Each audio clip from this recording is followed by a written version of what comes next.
Hi. Today I'm going to be playing a video against BBD, and I'm going to be playing Grixis Midrange, kind of. Let's go right to the deck so I can explain it, because it's a little bit weird. I'm starting with 4 Bonfire, because Dimir Charm was spoiled, and it's one of the cards that lets you look at the top cards of your library and set up your Miracle, and that's something that we have been lacking in Standard, so I wanted to try to abuse that. And I also wanted to try to abuse Soul Ransom, which is the 4-mana Mind Control. They can discard 2 cards to make you give them the creature back, but you also get to draw 2 cards, so it's almost like a probe. I think part of the problem with this card is that Punisher cards are usually not very good, so I wanted to put it in a shell that can be somewhat aggressive and sort of top the curve with it, because if it's your first spell of the game, they can just discard 2 cards and probably kill you the following turn anyway. And while he might be doing that to me regardless, I mean, we'll see how it works, I guess. So I'm just Grixis. I have some burn spells and removal spells. Psychic Strike is probably a little bit worse than Dissipate. It's 1 blue-black for counter-target spell. They mill 2 cards. I think it might be better than Dissipate in this deck, because if you want to Snapcaster it, Snapcastering a Dissipate is triple blue, whereas Psychic Spiral is only double blue, so that might be a little bit easier to cast. And milling them for 2 is actually part of a backup plan, almost. Against a control deck, I don't think this deck would be very good against Sphinx's Revelation. You rely a lot on burn spells and just kind of creatures that are a little bit better than their mana cost, whereas those decks are going to ignore all that.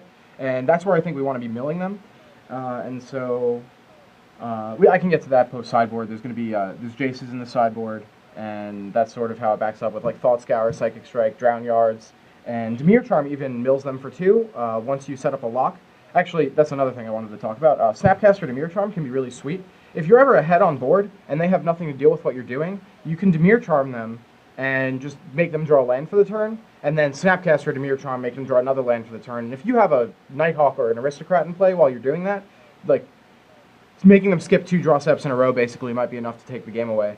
There's a couple of Forbidden Alchemies just to try to make sure that you don't run out of cards. It's 25 lands and almost nothing that costs more than 4 except for the one of Nicol Bolas. You know, you just got it, right? You're playing Grixis.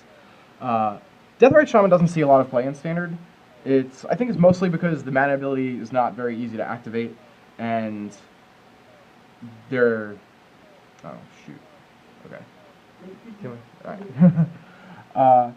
But with a couple of cards that mill them, I think Thought Scour might be targeting them some too. You'll be able to get activations out of it, and maybe like draining them for 2 here, 2 here, 2 here, and then just getting a big bonfire is the plan to kill them. That was a look at the main deck. We can go to the sideboard, and I'll discuss my plans post-board. Here's the sideboard. I think starting out with 3 Jace Memory Adept is a great place for any blue deck, really, in post Gatecrash Standard or currently. Sphinx's Revelation, again, is one of the cards to beat, and Memory Adept is one of the best ways of beating any deck that's relying on Sphinx's Revelation, which I also think is a pretty bad matchup for my deck otherwise.